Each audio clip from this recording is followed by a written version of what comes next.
नमस्कार, मैं जय नागदा और आप देख रहे हैं सीबीसी न्यूज राजस्थान का उदयपुर पोस्ट। इसमें है वो सारी खबरें जो आपके लिए जानना जरूरी है। तो आइए एक नजर डालते हैं आज की न्यूज हेडलाइंस पर।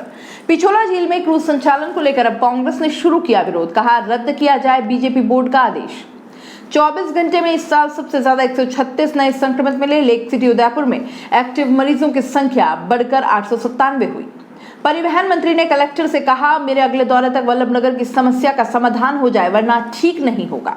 अभ्यारण्यों में अब वन्य जीवों को देखना हुआ महंगा। देसी पर्यटकों को 20, विदेशियों को 80 रुपए ज्यादा चुकाने होंगे। और अब खबरें विस्तार से।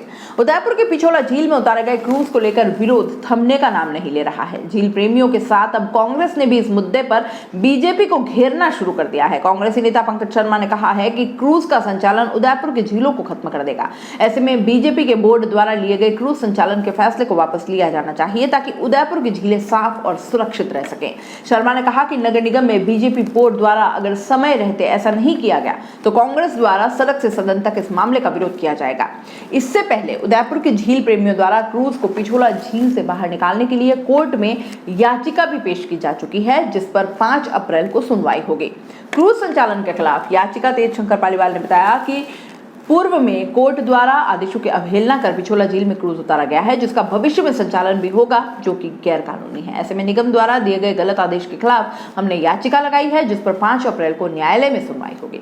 उदयपुर के झील प्रेमियों द्वारा मुख्यमंत्री कार्यालय में नगर निगम के खिलाफ मामले में शिकायत की गई है, जिसमें नगर निगम की कार्यशैली को लेकर सवाल खड़े किए गए हैं। साथ ही ये भी पूछा गया है कि आखिर अवकाश के दिन पिछोला झील में क्रूज क्यों उतारा गया और नगर निगम द्वारा इस झील में उतारने की अनुमति क्यों जारी की गई। इसके बाद मुख्यमंत्री कार्यालय से भी उदयपुर नगर निगम ने इस पूरे मामले पर रिपोर्ट तलब की है।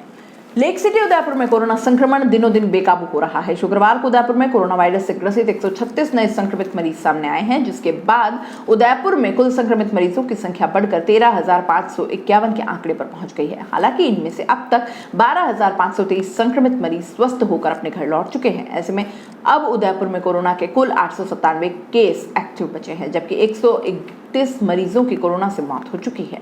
उदयपुर के मुख्य चिकित्सा एवं स्वास्थ्य अधिकारी दिनेश खलाड़ी ने बताया कि संक्रमित मरीजों की संख्या फिर से परेशान करने वाले आंकड़े पर पहुंच रही है।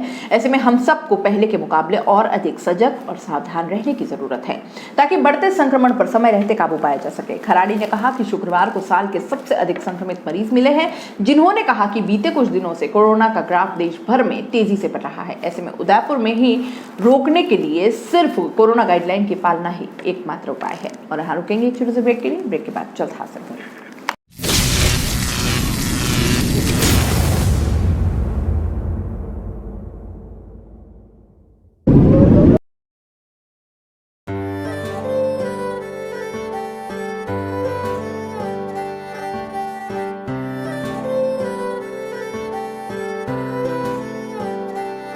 मारे आंगणे की तू है लाडली, मारे बगिया की तू है एक कली। मारे आंगणे की तू है लाडली, मारे बगिया की तू है एक कली। जद छोड़ के तू जाएगी हमें लाडो, याद तेरी घनी आएगी। मारे आंगणे की तू है लाडली, मारे बगिया की तू है एक कली। सोजतिया ज्वेलर्स, रिश्तों को नहीं दिलों को जोड़े। ब्रेक के बाद आपका स्वागत है। राजस्थान सरकार के परिवहन मंत्री प्रताप सिंह खाचरियावास 2 दिवसीय प्रवास पर उदयपुर में हैं। उदयपुर प्रवास के दूसरे दिन शुक्रवार को मंत्री खाचरियावास ने सर्किट हाउस में जनसुनवाई की। इस दौरान बड़ी संख्या में कांग्रेस कार्यकर्ताओं के साथ आम जनता ने सर्किट हाउस पहुंच मंत्री के सामने अपनी समस्याएं रखी। वल्लभनगर क्षेत्र में बस के संचालन और आदिवासी समाज के लोगों को पट्टे देने की बात को लेकर ग्रामीणों ने मंत्री से शिकायत की। मंत्री ने फौरन उदयपुर कलेक्टर चेतन देवड़ा से संपर्क साधा और फटकार लगाई। खाचरियावास ने कहा कि मैं वल्लभनगर की जनता से वादे करके आया था, मेरे वादे को ही अब तक पूरा नहीं किया गया, ये सही नहीं है। मेरे अगले दौरे तक वल्लभनगर की इस समस्या का समाधान किया जाए, वरना ठीक नहीं होगा। उदयपुर पहुंचे प्रभारी मंत्री प्रताप सिंह ने जिला परिषद सभागार में उदयपुर के आला अधिकारियों की समीक्षा बैठक ली। इस दौरान मंत्री खाचरियावास ने अधिकारियों को सरकार की योजनाएं जनता तक पहुंचाने की हिदायत दी। वहीं चिरंजीवी राजस्थान योजना की उदयपुर में शुरुआत भी की। खाचरियावास ने कहा कि राजस्थान की सरकार जनता के हित में लगातार काम कर रही है, जबकि बीजेपी सिर्फ बातें कर रही है। ऐसे में उपचुनाव में जनता भाजपा को वोट से जवाब देगी। अभ्यारण्यों में अब वन्य जीवों की अठखेलियां देखने के लिए पर्यटकों को ज्यादा शुल्क चुकाना होगा। राज्य सरकार के आदेश के बाद जिले के सभी वन्य जीव अभ्यारण्यों में प्रवेश शुल्क में 10% की बढ़ोतरी कर दी गई है। इको सरचार्ज भी लगाया गया है। ऐसे में लगभग 30% तक की बढ़ोतरी हो गई है। अब जहां देसी पर्यटकों को अभ्यारण्यों में प्रवेश के लिए 20 रुपए, जबकि विदेशी पर्यटकों को 80 रुपए तक ज्यादा देने होंगे। प्रवेश शुल्क की नई दरें गुरुवार से लागू हो चुकी हैं। जिले में सज्जनगढ़, फुलबारी किनाल अभ्यारण्य और जयसमंद अभ्यारण्य में आदेश के बाद नई दरों से टिकट दिए जा रहे हैं। प्रदेश सरकार नियमानुसार हर साल वन्यजीव अभ्यारण्यों के प्रवेश शुल्क में 10% तक बढ़ोतरी करती है। इस बार इसमें अतिरिक्त इको सरचार्ज भी जोड़ा गया है। इसके साथ ही कैमरे वीडियो की दरों में भी इजाफा किया गया है। उदयपुर पोस्ट में फिलहाल इतना ही। दीजिए इजाजत, नमस्कार। सीबीसी न्यूज राजस्थान की यह खबर आपको कैसी लगी, नीचे कमेंट करके जरूर बताएं।